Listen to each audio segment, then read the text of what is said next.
Welcome. I would like to thank everybody for joining us today. If you would, please rise for a presentation of colors by the American Legion Post 233 Color Guard.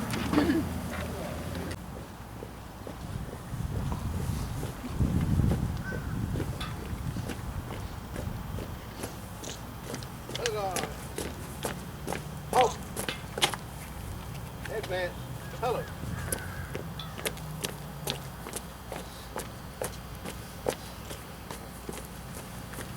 Ready? Out. Post. Colors.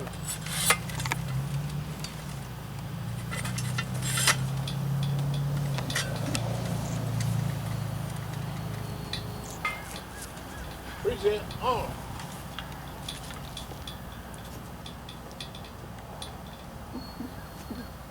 At this time, I would like to welcome Loganville firefighter Tim Rainey, a former infantry sergeant who served 5 years in the Marine Corps, including a tour in Afghanistan, who has been with the Loganville Fire Department for 2 years.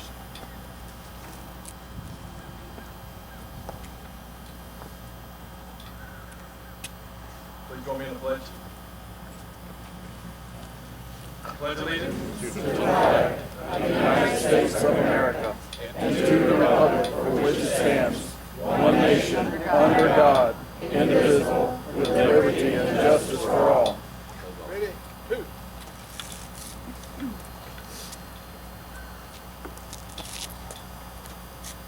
Center face.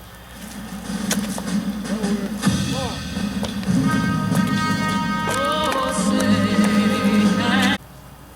You can have your seat, please.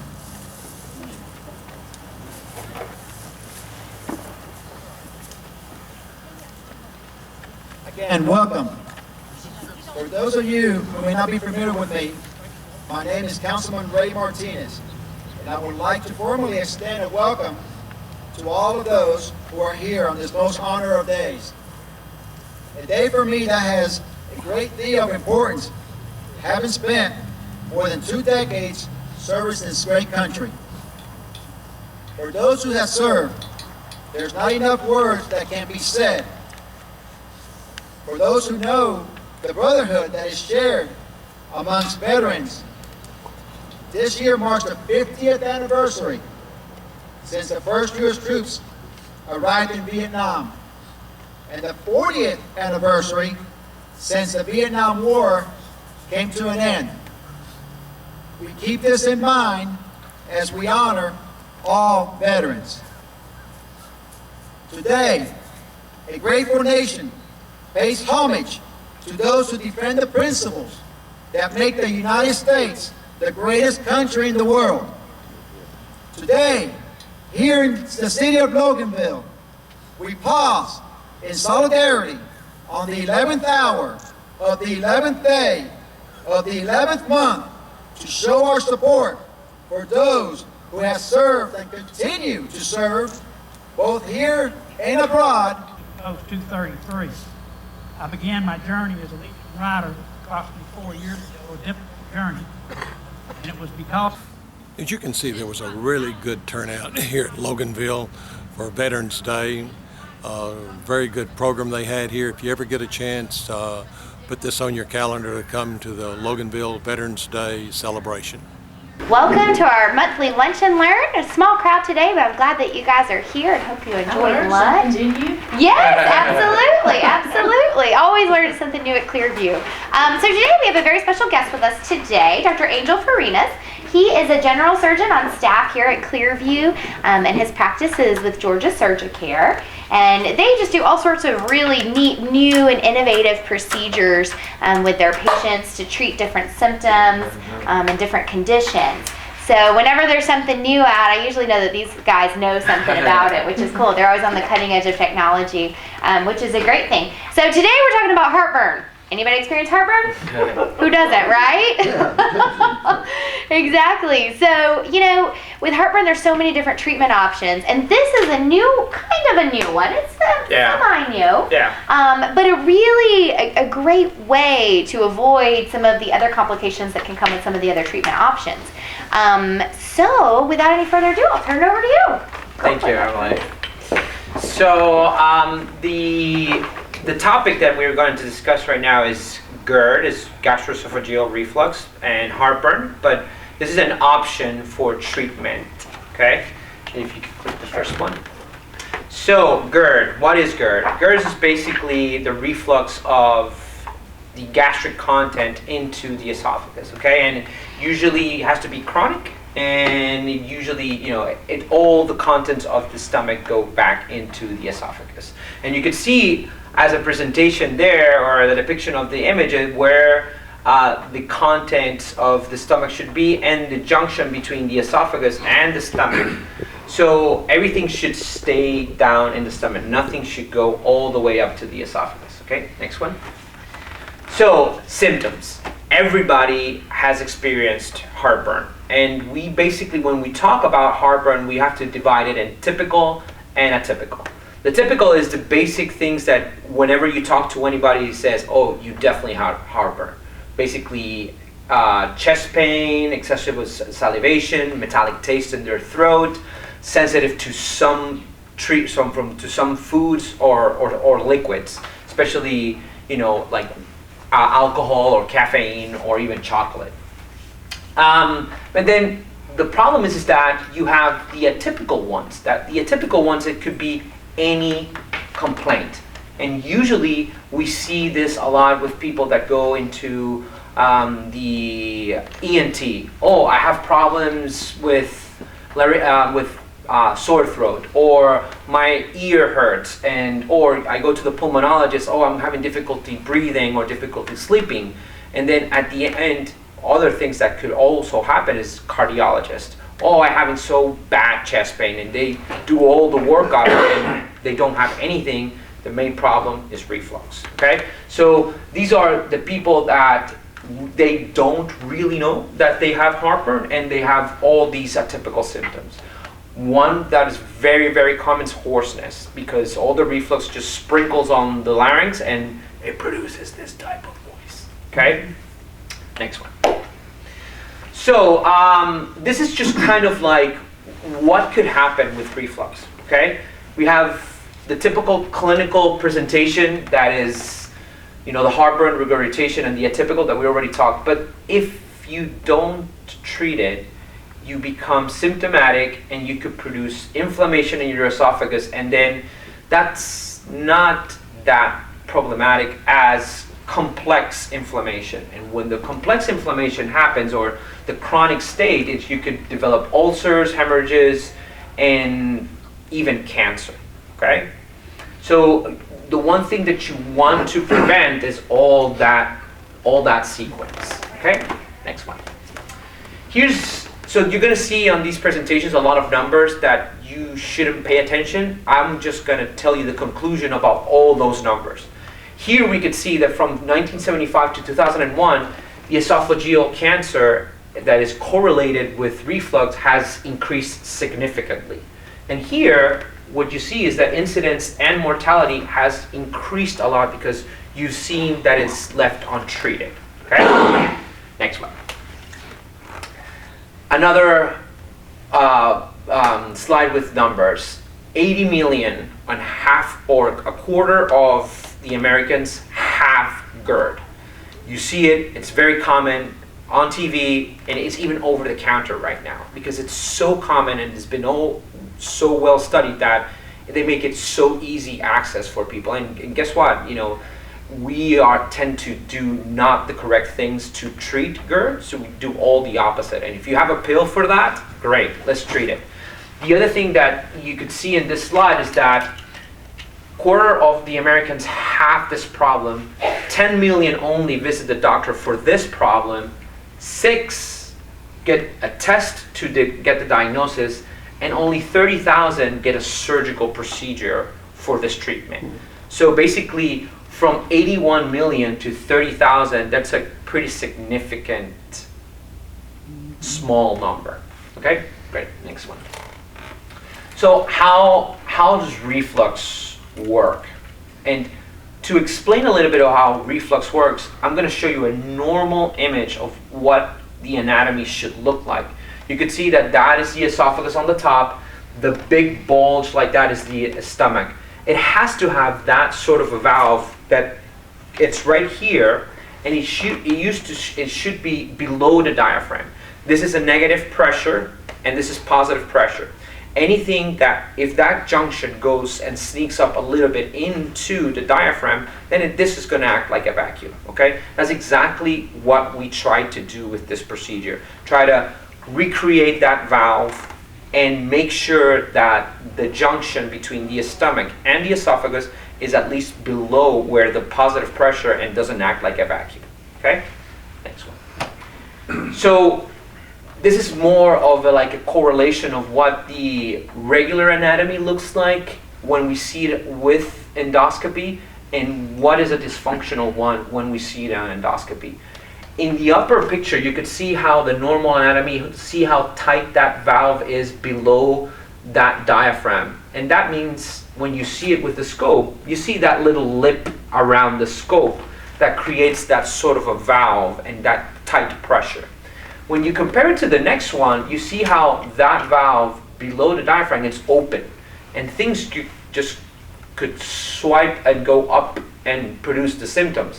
When you see that picture, you see that there's a space between the scope and the tissue, means that the valve is not existent.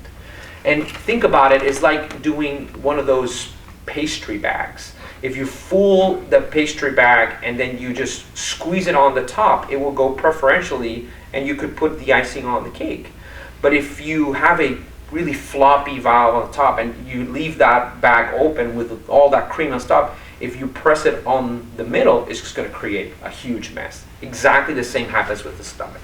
Okay, next one. So what to do? You already have symptoms. You have a typical. We already know that you have symptoms. This is the spectrum of the treatment. What to do? Lifestyle changes. Great. Nobody can do that. You have to be so strict on doing it. You can't do coffee. You can't do chocolate. You have to eat 3 hours before you go to bed. Yada, yada, yada. Too much frequent meals. It becomes very difficult. People that are very disciplined even fail doing that because I see them all the time in the office. Pharmaceuticals, we already talked about it. Omeprazole, PPIs, all that. It's really easy. It's really easy. It takes care of it. But people now these days want to get rid of one extra pill like we were talking about. And then you have the other problems, that the other solutions, that it's surgery. You do the conventional surgery that is doing, incisions and cutting, and we have the procedure, the TIF, that it's without all those complications. Okay. This is a great slide because this will answer all the questions that you were asking me about what is the complication of being so long with omeprazole. And the most important thing is that increases the risk of what we call C. diff colitis. It's an infection in the colon that attacks mostly people that are kind of with low defense, and it could be a very mild thing or it could be a very deathful thing. Right now, people that are in the hospital will trying to put them on omeprazole to prevent this, because people that are in the hospitals are more prone to have this condition. But we're seeing now in the community that they are getting this type of infection. The rest of all the things, increased risk of pneumonia, osteoporosis, increases the risk of osteoporosis too. And the other important thing is that increases the amount of polyps in the stomach that could become malignant too. Okay. And down there is all the data and all the studies that are backing up all that information. That's gastric polyps or gastric polyps. Colon polyps. Gastric polyps, correct. Next one. So when we have a diagnosis of reflux, there's several things that we need to do. One is the pH testing that measures the amount of acid that goes into your esophagus, and that's the most important one because that quantifies how much acid is in your esophagus. But we have other things that will tell us a lot about how your esophagus and your stomach is working, and if all those things are contributing to your reflux. Sometimes all of these are normal, okay? Those are the best candidates for TIF, okay, for our procedure. So what have we done with this type of procedure, and where are we standing with this type of procedure? We've had 50 peer-reviewed papers already. The experience is in over 16,000 patients, and it all started in 2007, but it got more, I would say, speed on 2010. The outcome is that we've noticed that all of them have the same effects as the surgery, which is great. And the other important thing that we have to think about is safety. 0.4 is the amount of complications that happen in general with this procedure. Pretty small compared to the open procedure. Next one.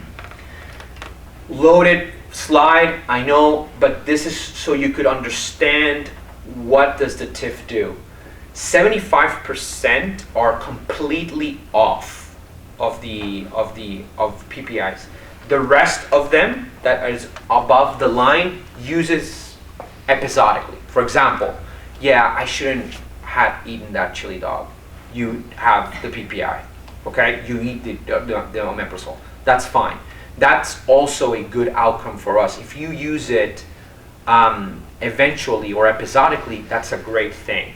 But you're at least not using it every day, and if you don't take it, you have symptoms, okay?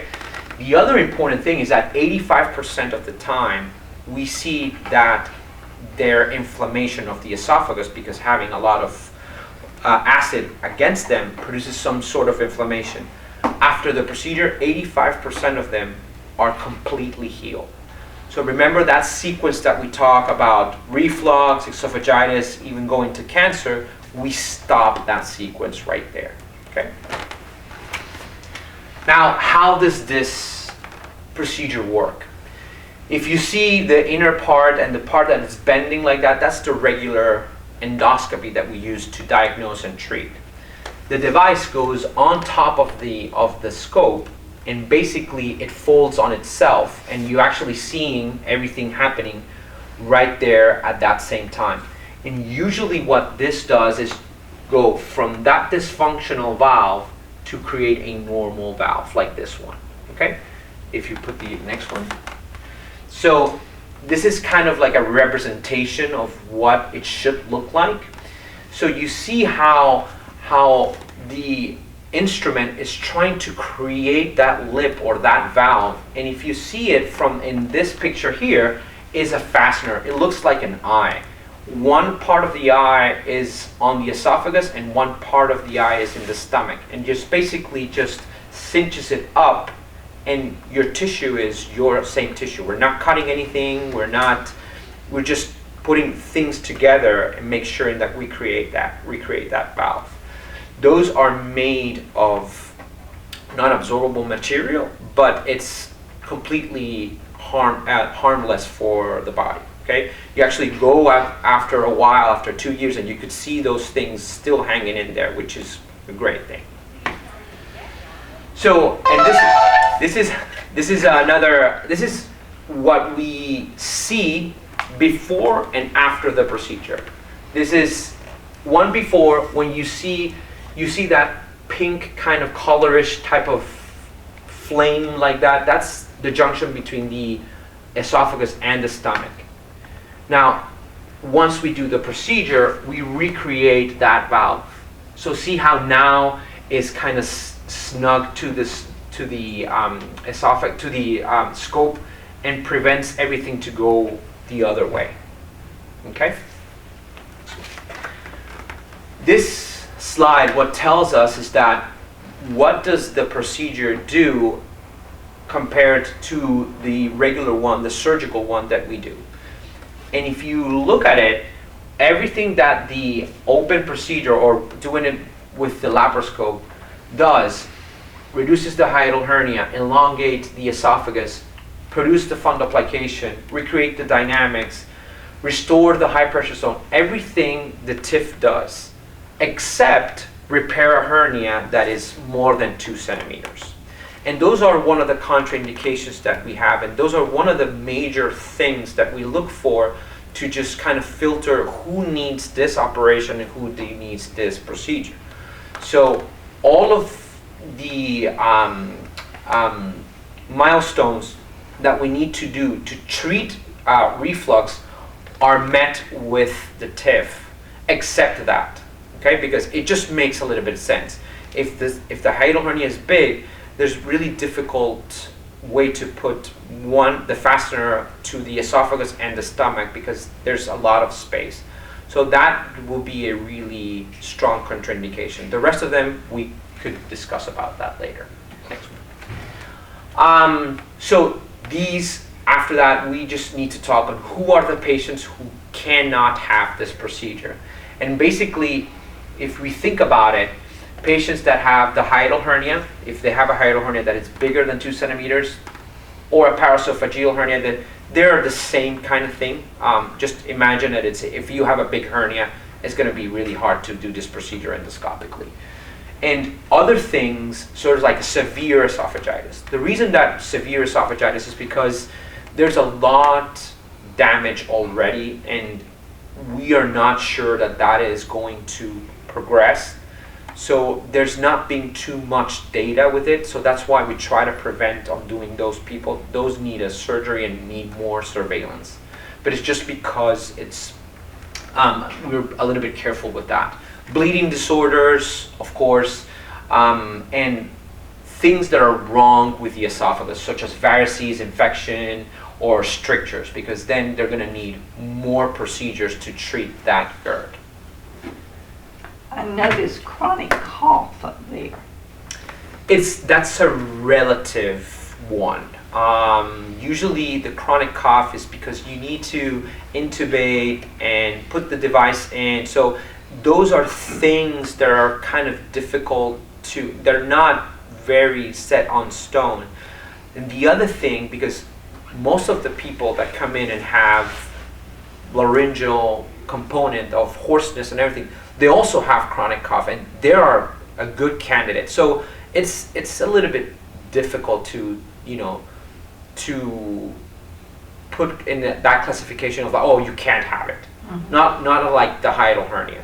And the other thing is that people with larger BMIs or obese, they have to be a cutoff, and we say, well, above this weight we can't do that. But now people are trying to push a little bit the limit, so things are kind of like, trying to rewrite all these contraindications, not as much as an anatomical one like a hiatal hernia. So it has to be tailored to the patient. So basically the first thing you have to do is have an endoscopy. Correct. So you have to have a lot of tests, and that's one of the slides that I there. When we're confronted with these type of patients, we go and, depending on, for example, in his case, the Senker. In the Senker, you have to, if you have confronted a patient with Senker, or you think that he might have a Senker, you probably do an extra test. But yes, the next step that we do is an endoscopy to make sure that there's no anatomical things that could preclude you to having this. And the other thing that we do is the Bravo, that it could measure the amount of acid, and that gives us more of some sort of evidence to do the procedure. For example, let's suppose that I go in and do an endoscopy on you, and your anatomy is completely normal, and then I do a Bravo, that is just putting a device on the esophagus and measuring the amount of acid that goes there, and the amount of acid is 0. I would say, you know what, I don't think your problem is because of reflux. Okay? And then we'll do a manometry, and the manometry is completely whacked, and say, well, you're not a good candidate for this. You know what I mean? So it all depends. But basically the two main ones that we do is the endoscopy, correct, and what we call the pH testing or Bravo to measure the acid in your esophagus, correct. And those are things that are done outpatient wise, and we try to do it as fast as we can just to make sure that we get, because what we've been noticing is that patients are kind of impatient.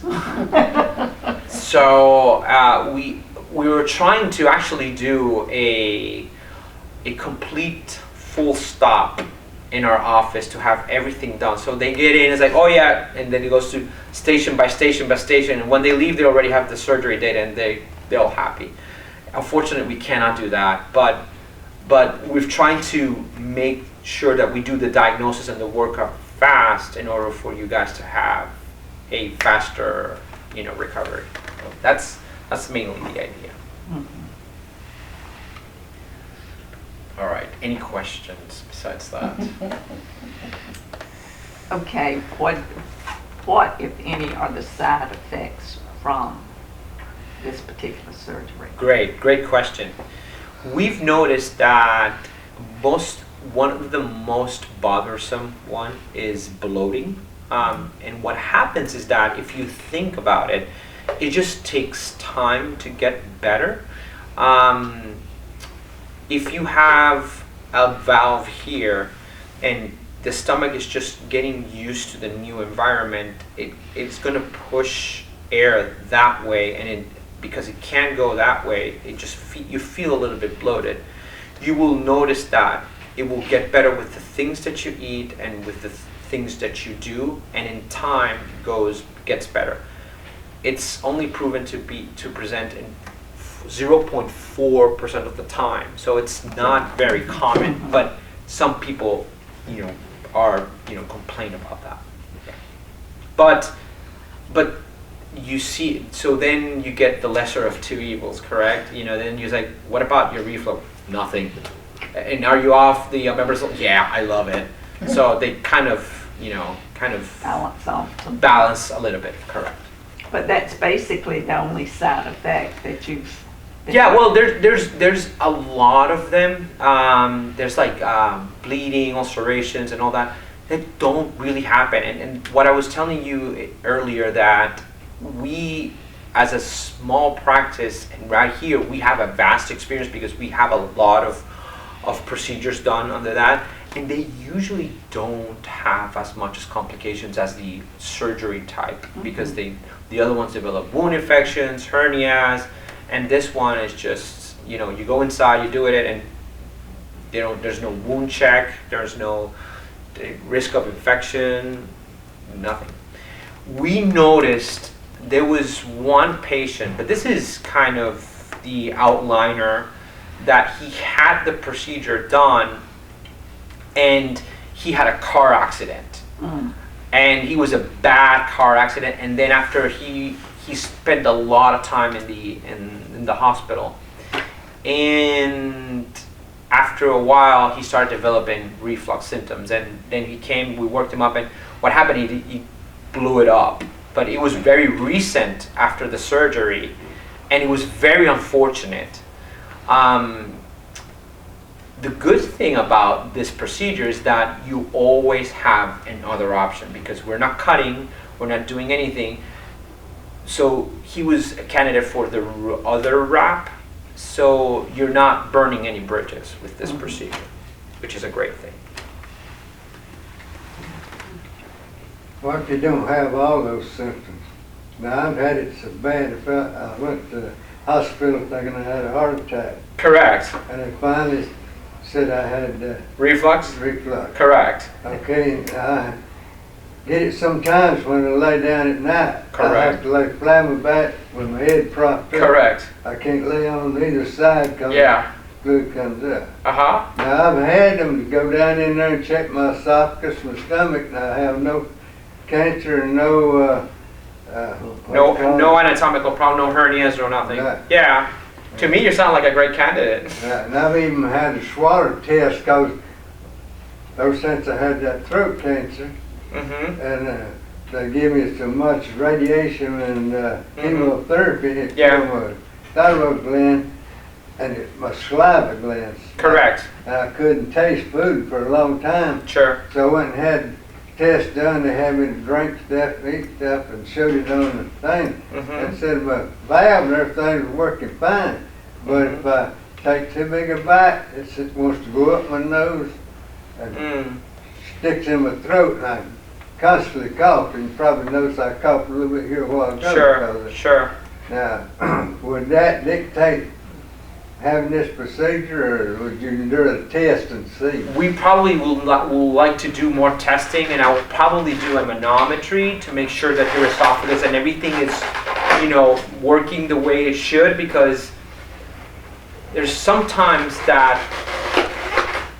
the problem is not down here, it's up here. Yeah. And people complain about all these things, and sometimes if we don't do the correct workup and we do this, then it could get worse, your symptoms. So I would say in your case, I would do a manometry. If that is working fine and if that is working okay, then you probably will be a candidate. We'll have to just do a lot of further testing, but you sounds like you could be a good candidate. Dr. Bernard recommended, what's that pill I take? The red and green pill, ain't it? Okay, that narrows it down a little bit. Anyhow, I gotta take that every morning. Correct. I don't have a problem. Sometimes if I eat spicy food or something, that don't help. I have to chew up some more additional pills. You know, and that's basically the problem, is that that's one of the biggest complaints that the patients have, and sometimes it's just that extra pill or extra, you know, that it just saves you out of trouble. And now imagine that you could do a procedure and you don't have to do that. You know, that makes it a lot of difference. Correct. What if you do have a small hernia, hiatal hernia? You could have it up to 2 centimeters, and it's not too bad. If it's up to 2 centimeters, that's not too bad. Thank you so much. And you know, and actually this TIF procedure corrects it.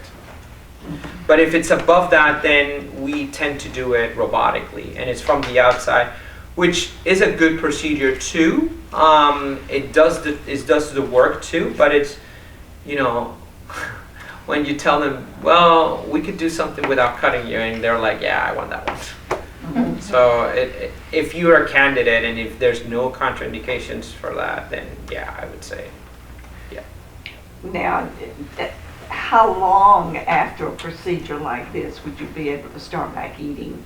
That's a great question. We usually have a protocol, and it's a diet that we use, and we kind of put you back to just liquids for some time, for some days, then advance you to a full means that it's everything liquid that you cannot see through, and then we give you soft food like puree diet, and then a little bit more consistent, and then we upgrade you or graduate you to solid foods.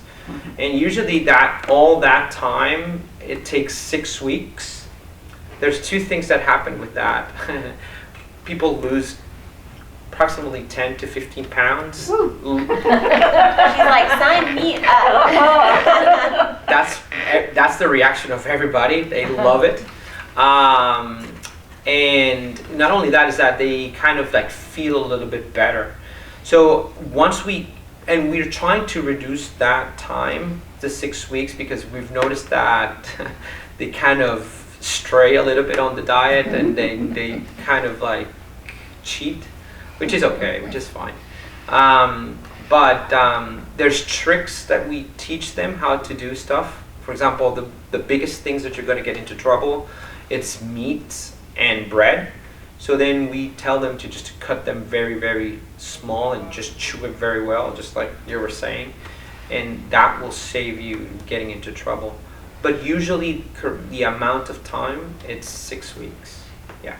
And you do the procedure, you stay overnight, and then the next morning we send you with all the specific things that you need to do. And actually that's kind of evolving too. We used to wait 2 days. Now it's 1 day. Next couple of months is going to be the same day. It's evolving. Let's put it that way. You didn't have a real physical strenuous job, you'd probably go back to work next day, didn't you? Correct. The only thing that we think that it could get you into trouble will be heavy lifting. But the rest, and no car accidents either. But otherwise, yeah, and patients feel normal, feel fine, feel like they didn't have anything done. There's the outliers that that have a little bit of pain and so forth, and they're a little bit. Pain is such a sensitive or subjective thing, but most of them they just feel great. Yeah, I've noticed if I eat peanut butter and stuff, yeah, too late at night, yeah, that's a big thing. Yeah. If I eat bananas and just go out normally working, that tears me up. Correct. I've cut out just about all bread. I eat more bread right here than I normally eat. I know. Taking care of GERD is like taking care of a gremlin. You can't do this, you can't do that. No feeding after midnight, no water. It's just because it's difficult, and people just don't want to do that. Yeah, just plain water causes it on me sometimes. My twin sister has it. She just drinks water. Really? I imagine. She's begging for it. She's begging for the procedure. She was supposed to come today. Oh. A friend died and she had to go. All right. Well, you'll give her the whole information. Everything I've learned. Correct. But there's options and there's solutions, and before, back in the day, Dr. Nissen is the one that created this type of procedure, and before it was an incision from here to here, and wound infections, hernias, very morbid, a lot of pain and all of everything, and now you don't even have to cut the patient. Sounds good. It's a great deal. It is. So. You gonna try it? Is that covered by Medicare and your supplemental? Yes. Mm-hmm. Yeah. Just have to go and it's going to make it easier when you guys come to the office, because we really don't have to talk about much. So it's just basically, hey, how's it going? You gonna give us your card? Yeah, definitely. Yeah, I'll give you my card as well. Right. I'll just staple them here. So right here is the number to Georgia Surgeon Care, Dr. Farina's office. So the next step would just be to call and make an appointment to come in, so that we can do the workup and the diagnosis, just to make sure that you are a good candidate for Is it. your office here in town? We have one in Monroe that we do every Tuesday. That you could, if it's more convenient for you, then yes. Yeah. Otherwise, just a hop, skip, and a jump to Loganville. Correct. Yeah, I ain't got no problem going to Loganville. Or even Athens, so I just wondered where you're located. Correct. So if you have any Right on questions, 78 there. Correct. Well, thank y'all so much for. I have another question. Go ahead. Sure. This is changing subject, but we were talking about famotidine. Correct. What was an earlier pharmaceutical with a similar name? Ranitidine. Ranitidine, that's right. Ranitidine used to works in a different area.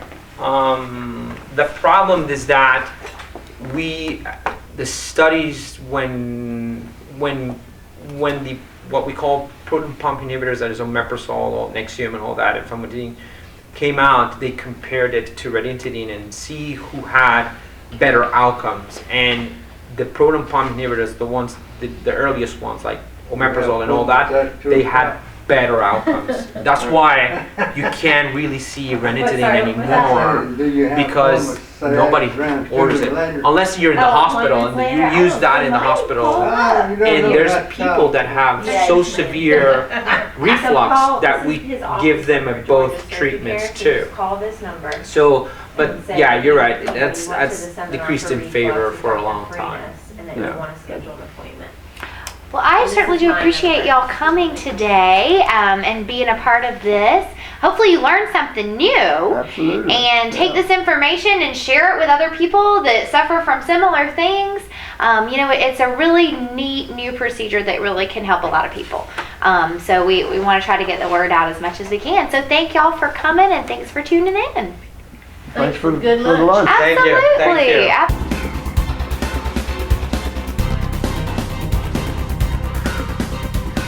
Hey, I'm Isaac with Reboot Computer Company, and we're going to give you the Reboot Tech Tip today. I wanted to talk a little bit about these people that call you on the phone and say they're Microsoft, or actually we've been somewhat of a victim of it here at Reboot. There were some guys that were calling and saying it was Reboot from Monroe. But anyway, so what they do is they actually try to get you to let them on your computer. And then they install some crazy software. They run some crazy program that tells you, you've got 500 errors, or you've got a virus or something like that. And then they want to sell you some kind of crazy service for like $500 or for $100 or whatever it is, and to get rid of that stuff. There's a couple things with that.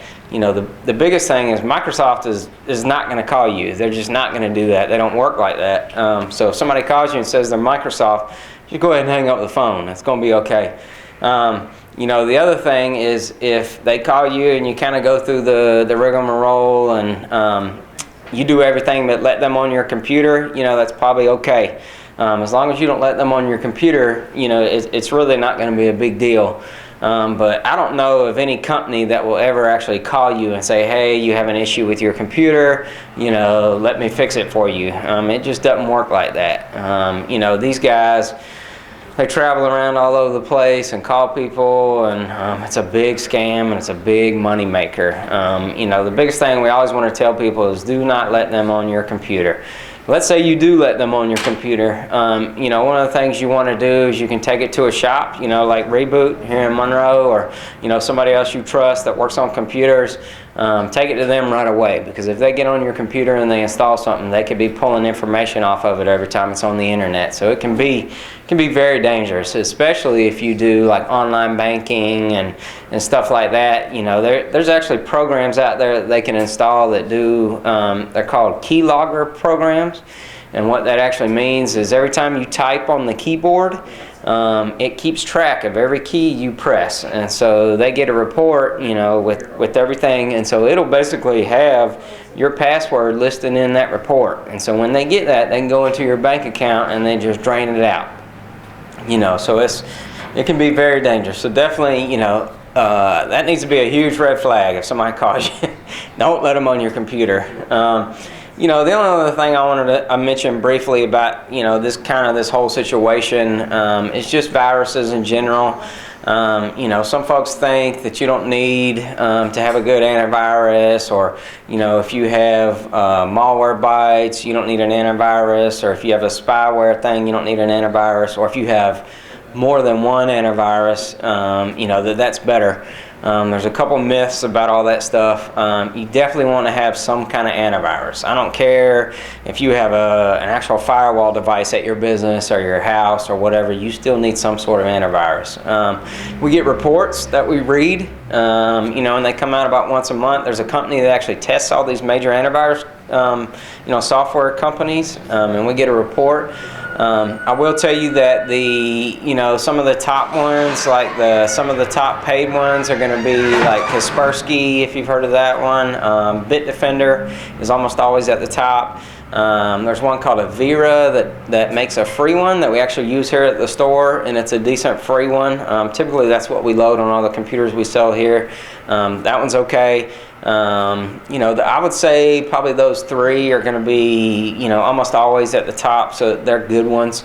The other thing too is you don't want to have more than one antivirus program on your computer. What happens is they start competing with each other, and they can bring up what's called false positives, like they think they see something when they really don't. They can slow your computer way down. So only have one antivirus on your computer. Now you can also do what's called an adware or spyware program that'll help you get rid of some of that stuff. Malwarebytes is a real popular one. That's actually what we recommend, and we load that on everything we sell here. There's another one called Spybot, like Spybot Search and Destroy. It's pretty popular. It's a decent one. So we recommend having an antivirus and a program for your adware and your spyware. And then the only other thing we would really recommend is there's a program called AdBlock that you can download for free. and it attaches itself to your internet browser, like Internet Explorer or Google Chrome or Mozilla Firefox.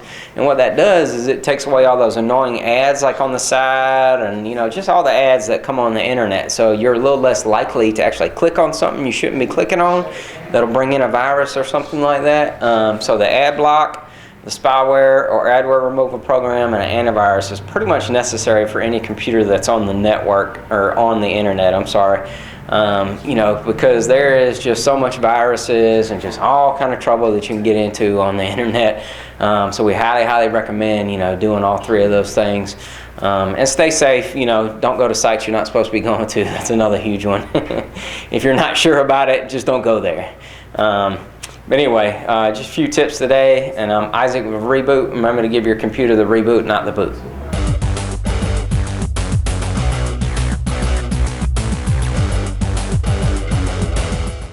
Hi, this is Jody Johnson. I'm here with the Recreation Report. I'm happy to say that our football, all of our fall seasons have just about come to completion, which includes our soccer and football and cheerleading, fall baseball and softball. The only thing left is our All-Star tournaments, which will be coming up on November 21st out at Felker Park. Our soccer teams are actually be traveling down to Baldwin County to play in their district tournaments. And then our football teams will be playing here. We actually have 2 all-star teams in each age group that will represent Walton County. One that's a central, which is the Monroe and South Walton area combined, and then the Loganville area has a team. They will be playing against Doraville, so the top team will advance to the Georgia Recreation and Parks State Tournament the week after Thanksgiving. Around December 5th is the state tournament for the GRPA. So good luck to those teams. We hope that we can host and do a good job with that. If the weather will ever turn around, this is about the most dismal fall we've had in a long time with the rain and fog and just miserable weather. So hopefully our teams are getting prepared to play and represent Walton County well. Also want to invite you out, with the weather's bad outside, we do have our community centers open. We have a lot of people that are utilizing the community centers for all their activities, all their exercise needs. It's a great family place to come. Our basketball season has started, so our community centers are extremely full right now, with over 1,000 kids playing youth basketball from ages 5 to 18, boys and girls. We have a lot of kids playing basketball at our facilities, and that's at the Nile Recreation Center, our Felker Community Center, and our Meridian Community Center. Between the 5 gyms, we have, like I said, we have over 1,000 kids playing youth basketball. Our adult basketball season will again begin around the 1st of January and run through the middle of March. So we have that going on. Kenny Freeman at our Felker Community Center will be coordinating that activity for the adults. It's around $500 per team, and you get 12 games plus the end of the season tournament. So if you're interested in that, get with Kenny or go onto our website at waltoncountyga.gov to get that information. Our inaugural futsal, which is that indoor soccer program, is also coming up. We'll play that also at Nile on Sundays. When the basketball is not going on, adult basketball is not going on, we'll have the futsal program going on. And we've also started a brand new program called pickleball. Most people are going to go, well, what is pickleball? But you can actually go onto our website at the waltoncountyga.gov or go online and check out pickleball. It's one of the fastest growing sports in all of America. It's kind of a cross between badminton and tennis. It's played inside the gym on a regulation badminton court. It's got a low net, and you play it with wooden paddles, kind of like you've seen at the beach, wooden paddles and a wiffle ball. And it is primarily played amongst seniors. They get out and play. They want a little slower, smaller court than tennis, but it is a fairly fast-paced game. So, and we're doing that kind of as an open court right now at our Meridian Gym from 10 in the morning to like 3 in the afternoon. So if you want to play that, you can go on our website. There'll be a contact number there, and you can kind of reserve the courts. Right now we only have the 1 court, but we look for it to expand to 2 or 3 courts here pretty soon once people get involved. We also have our senior aerobics class, which continues to grow each year. We have over 100 seniors that go out and participate and exercise, dance, move around to some of the best of the old music and some of the new music. Valerie Ermetz is our fitness coordinator for that, and doing a great job keeping everyone active. I think this past year they had a Halloween costume contest, and they all had a great time with the social aspect of just of that program. So we have a lot going on here in the end of fall, beginning of winter here at the Recreation Department. So we invite you to come out, see one of our sports programs. Come out to the football all-star tournament on the 21st of November. It'll be played around 10 o'clock in the morning. And we have all other activities that are going on, something for anyone from age 4 to age 94. Not to exclude anybody here with the Recreation Department. We want you to come out. We want you to utilize all the facilities and all the programs that we have to offer you. So we hope to see you soon. And also remember, sportsmanship starts at home. So we'll see you again soon. Thank you. Hi, this is Dr. Anderson from Monroe Veterinary Clinic. I just wanted to give you a quick update on the importance of year-round parasite prevention. Even though we're into the fall months, it has still been rather warm here, and that means that parasites are still out there and able to infect our pets. This includes intestinal parasites such as roundworms, hookworms, and whipworms, but also heartworms and fleas. As it gets cooler, fleas especially will move into our homes from the outside, and so can still get on our pets and cause infestation. Keeping your pet on year-round flea control will help get rid of fleas in the environment and keep your pet comfortable as well. Anytime we have a warm spell, no matter what time of year it is, the mosquitoes can be on the move again, and that's our risk for heartworm prevention. Heartworm prevention also protects your pets against intestinal parasites, and many of these live in the soil, such as roundworms. Also, other forms of parasites, such as hookworms and roundworms, can encyst in our pet's muscle tissue and can be released really at any time. And so the risk is always present. That's why we recommend keeping them on prevention year-round. In this area of the country with our climate, it is truly a year-round problem, and unfortunately we will see disease develop if there's been a lapse in prevention. If you have any questions about this, just give us a call at any time, 770-267-3690, and have a safe and happy holiday season. Thanks.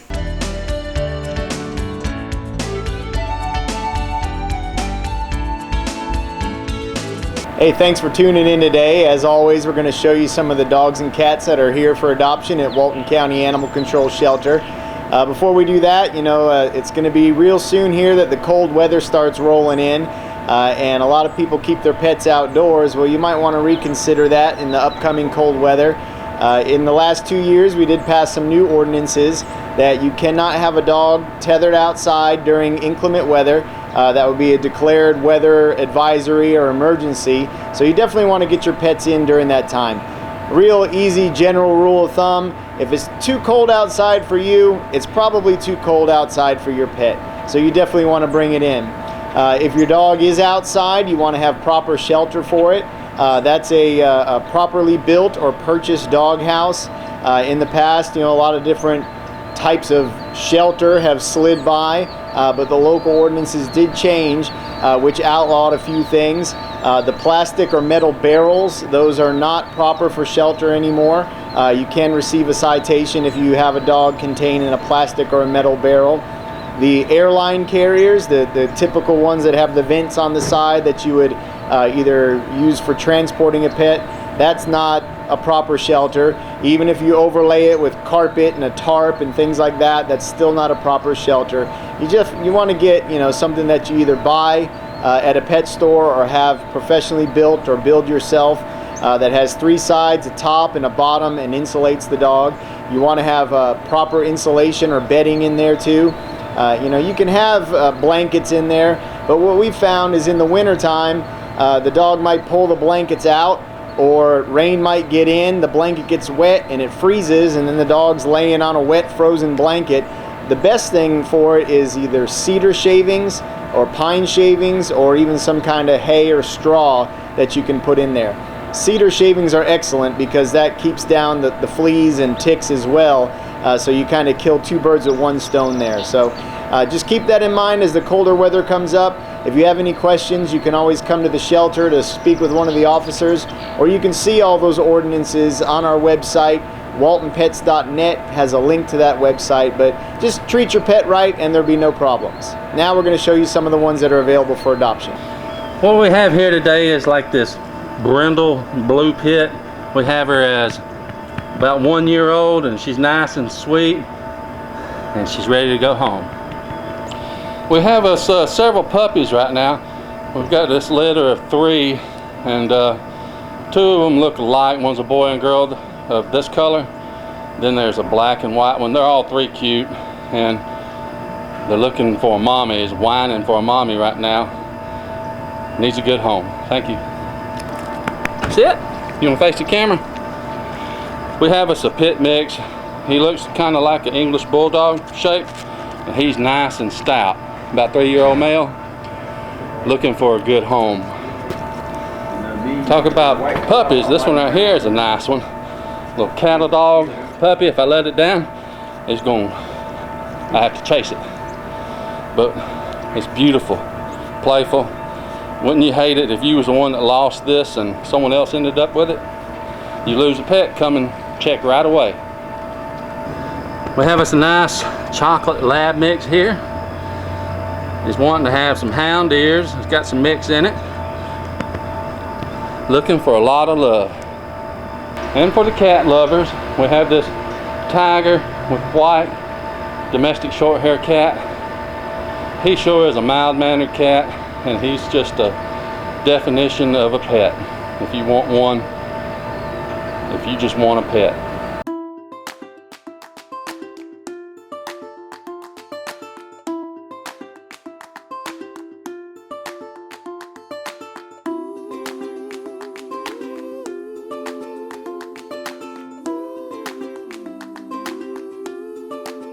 Where do you come alive?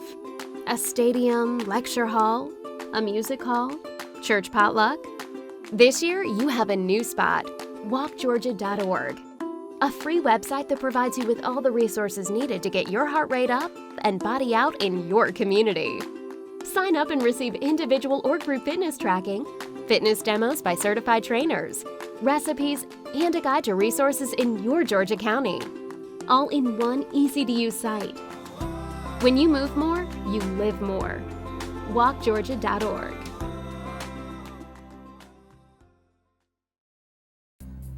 You've known for years that this is the #1 cause of lung cancer, smoking. That's why the Surgeon General issued this warning.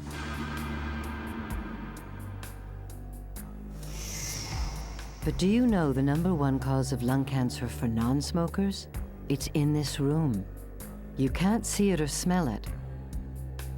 It's radon. Radon is an invisible radioactive gas that seeps inside your home from underground. It can build up to dangerous levels without notice. Now the Surgeon General has issued another lung cancer warning. And whether you smoke or not, breathing radon can cause lung cancer. That's why you need to have your home tested. Protect your family. Call 1-800-SOS-RADON. Heed the warning. Have your home tested, because radon problems can be fixed. Walton County Healthcare Foundation is having its 4th annual marathon and 5K race on Saturday, December the 5th. It's going to be at the Harmony Elementary School at 934 Harmony Church Road in Monroe. Need more information? You can call the race director, David Dickinson, at 770-601-9809. Preserve your family's video history for the generations to come. Creative Artists, 1113 West Spring Street, Monroe, 770-267-7368.